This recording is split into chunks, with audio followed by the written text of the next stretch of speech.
আসসালামু আলাইকুম। Daily with রাজের সঙ্গে আপনাদের সবাইকে স্বাগত জানাই। আজকের ডেস্টিনেশন কাশ্মীর। সমগ্র কাশ্মীরে যে অ্যাডভেঞ্চার আছে সেই অ্যাডভেঞ্চারের নাম্বার ওয়ান পজিশন হচ্ছে এই সোনমার্গের এক অংশ। এখান থেকে খুব সুন্দর একটা ভিউ পয়েন্ট দেখা যায়, বরফাচ্ছন্ন ভিউ পয়েন্ট। দেখতে হলে অনেকটা উপরে, প্রায় 7 কিলোমিটার উপরে আপনাকে ঘোড়ার পিঠে চড়ে উপরে উঠতে হবে।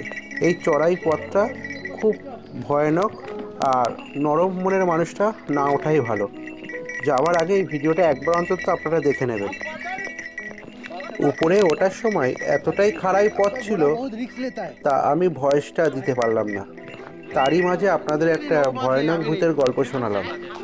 গল্পটা শোনার অনুরোধ রইল আপনাদের কাছে।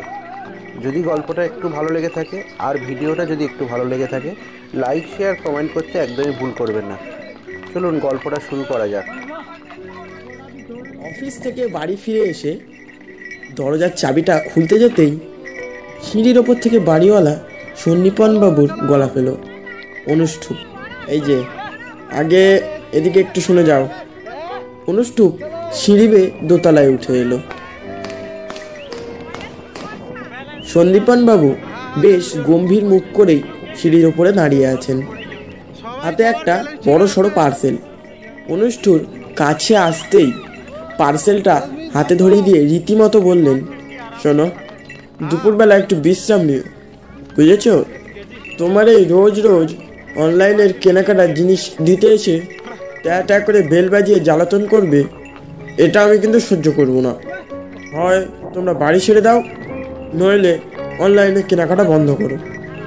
পার্সেলটা তার আকারের তুলনায় একেবারে হালকা, মনে হচ্ছে যেন ফাঁকা একটা বাক্স। পার্সেলটা হাতে নিয়ে মাথা নিচু করে অনুষ্ঠুপকে এই কথাগুলো শুনতে হলো, যদিও ওর কোনো দোষ নেই। সন্দীপন বাবুর বাড়ির একতলায় পিং গেস্ট হিসেবে থাকে রাহিল, যশ আর দীপ। এর মধ্যে রাহিলের অনলাইনের জিনিস কেনা একটা বাতিকের মতো হয়ে গেছে।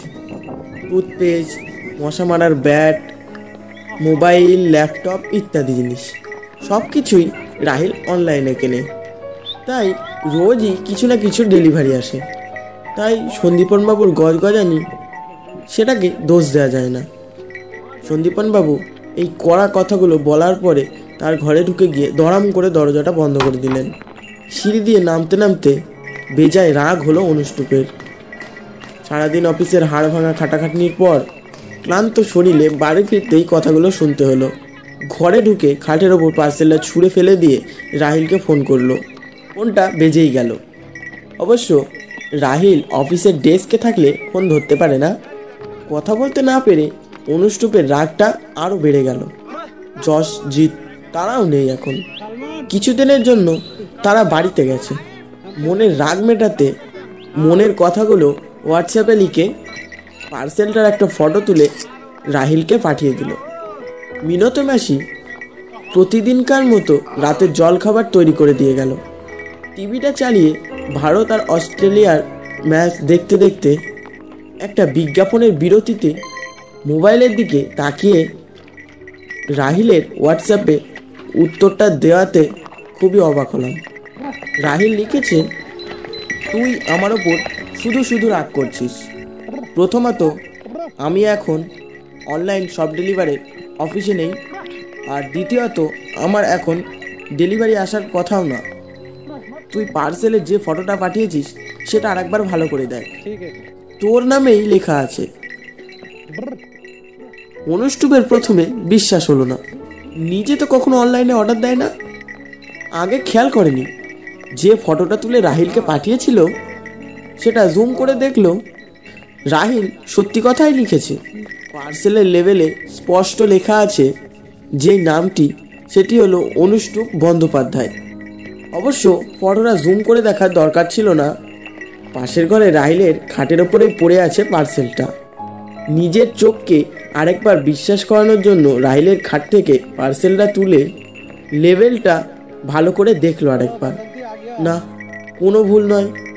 সঙ্গে আবার একটা সতর্কবাণী, কাঁচের জিনিস, সাবধানে খুলুন। খুব কৌতূহলী হয়ে সাবধানে বাক্সটা খুলল অনুষ্ঠুপ। তারপরে আরও অবাক হয়ে গেল। ভেতরে একটা প্রচুর থার্মোকলের কুচির মধ্যে একটা স্বচ্ছ কাঁচের বোতল। বোতলটা বের করে ঘুরিয়ে ফিরিয়ে দেখলো অনুষ্টুপ। ঝকঝক করছে। বোতলের ক্যাপটার ওপর একটা সেলোটেপ দিয়ে সিল করা আছে। বাক্সের ভিতরে বিলটাও আছে, 179 টাকা। বাক্সের ভিতরে বিলটাও আছে। বিলটাতে তার নিজের নামই দেওয়া আছে, আর যে ক্রেডিট কার্ড দিয়ে দাম মেটানো হয়েছে তার শেষ 4টে অক্ষরও দেওয়া আছে। এই নম্বরগুলো অনুষ্টুপের নিজের কার্ডে নয়। নিশ্চয়ই অনলাইন কোম্পানির কোথাও কিছু একটা ভুল হয়েছে। এই রকম আগে 2-1বার শুনেছে সে। অর্ডার না করা জিনিস অন্য লোকের কাছে পৌঁছে গেছে। বোতলটাকে খাবার টেবিলের ওপর বসিয়ে আর একটা ফটো তুলে হোয়াটসঅ্যাপে পাঠালো অনুষ্টু।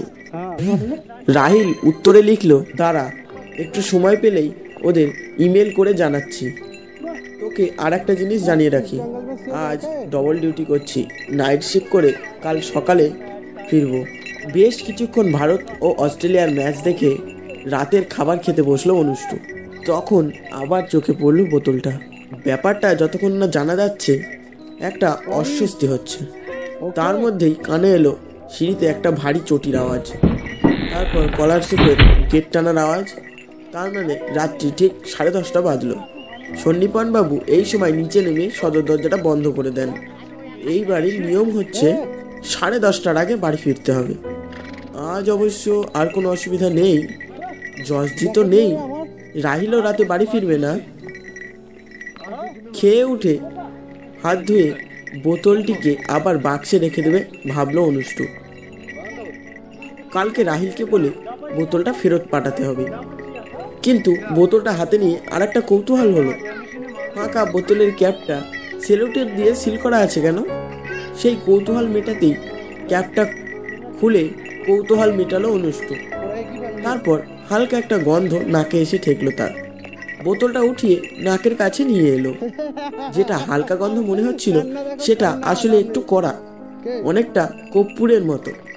আর মনে হলো বোতলটার ভেতর থেকে একটা ঠান্ডা হাওয়া বেরিয়ে এসে মুখের ওপরে ছড়িয়ে পড়লো। ঠিক সেই সময় মোবাইলে কয়েকটা পরপর মেসেজ আসার শব্দ হলো।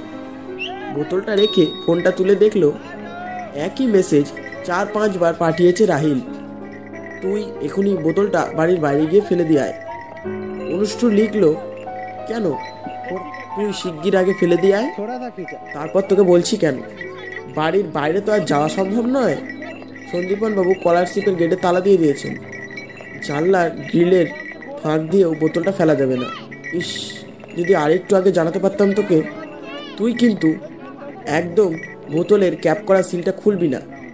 ক্যাপটা যে ইতিমধ্যে খুলে ফেলেছে সেটা আর না লিখে অনুষ্টুপ লিখলো, কেন, ভাইরাস আছে নাকি?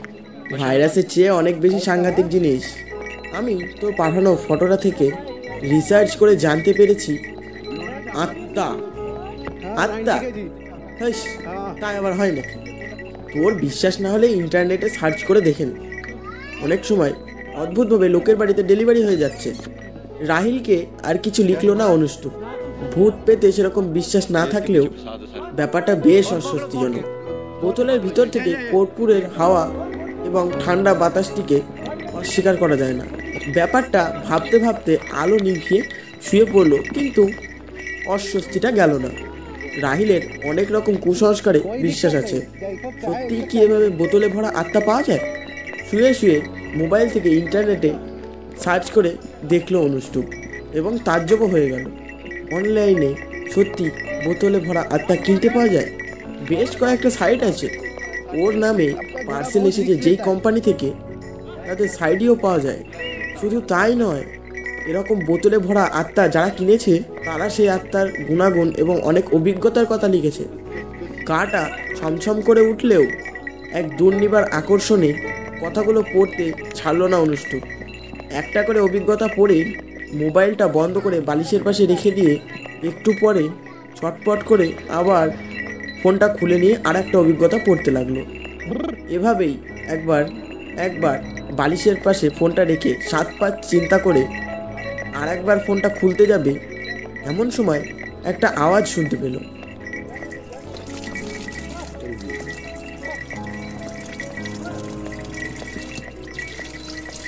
মন দিয়ে কিছুক্ষণ আওয়াজটা শুনলো অনুষ্টুপ। জল পড়ার আওয়াজটা আসছে বাথরুমের ভিতর থেকে। বাথরুমের দরজার তলায় একটা সরু আলোর রেখা, ভিতরে আলো জ্বলছে। তার স্পষ্ট মনে আছে বাথরুমের আলোটা নিভিয়েই সে ঘরে ঢুকেছিল। চোখটা সম্মোহিতের মতন আটকে গেল আলোর রেখাটার ওপরে। ভিতরে কিছু একটা নিঃশব্দে নড়াচড়া করছে। অনুষ্টুপের মনে হলো হাত পা পুরো অবশ হয়ে যাচ্ছে। বালিশের পাশ থেকে ফোনটা তুলে রাহিলকে একবার জানানোরও তার ক্ষমতা নেই। খুট করে একটা আওয়াজ হলো। আলোটা নিভে গিয়ে ঘুটঘুটে অন্ধকার হয়ে গেল। তার মধ্যে ক্যাঁচ করে একটা আওয়াজ। বাথরুমের দরজাটা খুললো। একটু পরেই বসার ঘরে টিভিটা চালু হলো, কিন্তু মিউট করা, কোনো আওয়াজই আসছে না। টিভির একটুখানি স্ক্রিন শুয়ে শুয়ে দেখা যাচ্ছে কেউ অস্থির হয়ে রিমোট দিয়ে বারবার চ্যানেলটা পাল্টাচ্ছে। কিছুক্ষণ পর একটা চ্যানেলে এসে ব্যাপারটা বোঝা গেল। স্ক্রিনের বাঁ দিকে যেটুকু অংশ দেখা যাচ্ছে তাতে অদ্ভুত একটা দৃশ্য। একটা জঙ্গলের মতন জায়গা দিয়ে কেউ একজন হেঁটে যাচ্ছে। তার হাতে খুব অবহেলায় ঝুলিয়ে রেখেছে একটা ভয়ঙ্কর দেখতে পুতুল, কিন্তু স্ক্রিনটা সবটা দেখা যাচ্ছে না বলে কার হাতে পুতুলটা আছে কিছুই তো দেখতে পাচ্ছে না। ভিতরে ভিতরে একদম ঘেমে উঠতে লাগলো অনুষ্টুপ। চেষ্টা করে কিছুতেই চোখটা কুঁচকে বন্ধ করতে পারছে না। শরীরের কোনো অঙ্গই আর তার নিয়ন্ত্রণে নেই। সিঁড়ি দিয়ে একটা আওয়াজ শুরু হলো। কেউ ভারী জুতো পরে দোতলায় যাচ্ছে। তারপরেই সন্দীপনবাবুর ঘরে কলিং বেল বাজার আওয়াজ শুনতে পাওয়া গেল, পরপর 3 বার। এরপর সন্দীপনবাবুর খুব রাগান্বিত গলার আওয়াজ পাওয়া গেল। কথাগুলো খুব স্পষ্ট শোনা যাচ্ছে না, তবে কিছু একটা তর্ক হচ্ছে। তারপরে সন্দীপনবাবুর গলার আওয়াজটা দুম করে থেমে গেল। তার একটু পরে টিভিটাও বন্ধ হয়ে গেল। অনুষ্টুপ এখন কাঠের মতো শুয়ে আছে। একটু পরেই একটা টর্চের আলো গায়ে এসে পড়ল। সেই আলোয় সন্দীপনবাবুকে দেখে অনুষ্টুপের যেন প্রাণ ফিরে এলো। কিন্তু সন্দীপনবাবু ভিতরে এলেন কিভাবে? দরজা তো ভিতর থেকে বন্ধ করা। আপনি ভেতরে এলেন কিভাবে? অনুষ্টুপের গলা দিয়ে প্রথমেই এই প্রশ্নটা বার হলো। সন্দীপনবাবু ভীষণ রেগে উঠে বললেন, মাঝরাতে ঘুম ভাঙিয়ে তুলে মশকরা হচ্ছে? নিজে গিয়ে বেল বাজিয়ে বললেন, শিগগিরই নিচে আসুন, ঘরের মধ্যে কেউ একটা এসেছে আর কোনো আলো জ্বলছে না, মনে হচ্ছে সে যেন ফিউজ বন্ধ করে দিয়েছে। আমাকে ডেকে নিয়ে এসে নিজে এখন চাদর মুড়ে দিয়ে শুয়ে আছো? ওঠো, উঠে দাঁড়াও, এখনই আমার বাড়ি ছেড়ে চলে যাও। অনুষ্টুপ ওঠার চেষ্টা করলো, কিন্তু কিছুতেই পারলো না।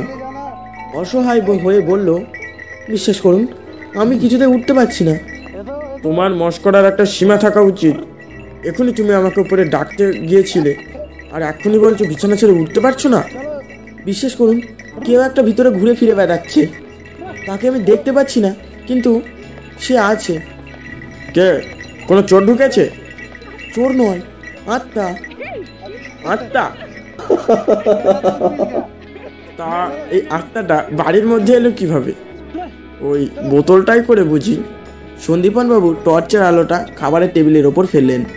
ঝকঝক করে উঠল খালি কাঁচের বোতলটা। বিশ্বাস করুন।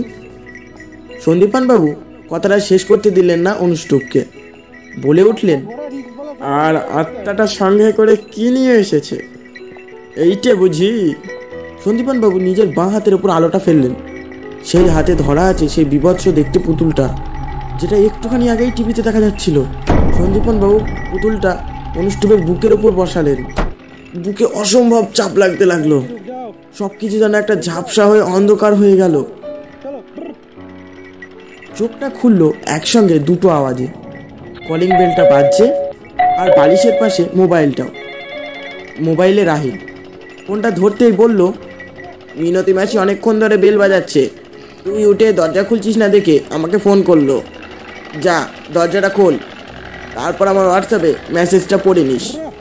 চারিদিকে রোদ ঝলমল করছে। অনুষ্টুপ তাড়াতাড়ি বিছানাটা ছেড়ে গিয়ে দরজাটা খুলল। বাইরে মিনতি মাসি এবং সন্দীপনবাবু।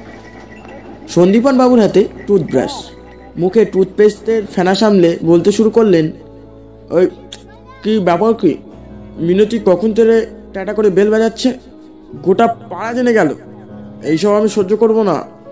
হয় তোমরা বাড়ি ছেড়ে দাও, না হয় সকালে ঠিক সময় অভ্যাস করো। সন্দীপন বাবুর কাছে ক্ষমা টমা চেয়ে নিয়ে সোফায় ধপ করে বসে মোবাইলে হোয়াটসঅ্যাপে রাহিলের মেসেজটা খুললো অনুষ্ঠুপ। ভোর 5টায় মেসেজটা করেছে রাহিল। বোতলটা আমিই তোকে পাঠিয়েছিলাম, উপহার। তোকে অনেক দিন ধরেই বলছি তুই এই প্লাস্টিকের বোতল ব্যবহার করা বন্ধ কর। প্লাস্টিক যেমন পরিবেশের জন্য ভালো নয়, সেরকমই দীর্ঘদিন ধরে একই প্লাস্টিকের বোতলে জল খাওয়া শরীরের জন্য ভালো নয়।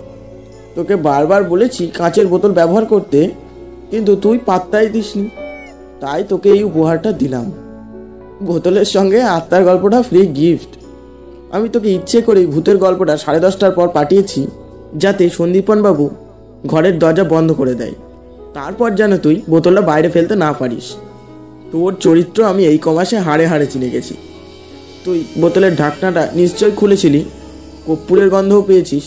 ওটা ডিসইনফেক্ট করা সলিউশনের গন্ধ। আর তোর মাথায় যেটা একবার ঢোকে, সেটা রাতে ইন্টারনেটে পড়তে পড়তে ঘুমিয়ে ঘুমিয়ে সেটা নিয়েই স্বপ্ন দেখিস। আশা করি কাল রাতে একটা জব্বর স্বপ্ন দেখেছিস তুই। Good day. মেসেজটা পড়ে আরও কিছুক্ষণ গুম হয়ে থাকলো অনুষ্ঠুপ। জানলা দিয়ে রোদ এসে বোতলটার গায়ের ওপর পড়ে বোতলটা চিকচিক করছে। মিনতি মাসি চায়ের কাপ এনে নামালো। অনুষ্ঠুপ বলল, আমার ওই প্লাস্টিকের বোতলটা ফেলে দিয়ে ওই কাঁচের বোতলটায় জল ভরে দিও। বন্ধুরা, গল্পটা কেমন লাগলো? যদি ভালো লেগে থাকে একটা কমেন্ট করতে ভুল করবেন না। আর তার সঙ্গে ভিডিওটাও কেমন লাগলো একটু কমেন্ট করে জানাবে। ডেলি উইথ রাজের সঙ্গে আপনাদের সবাইকে স্বাগত জানাই।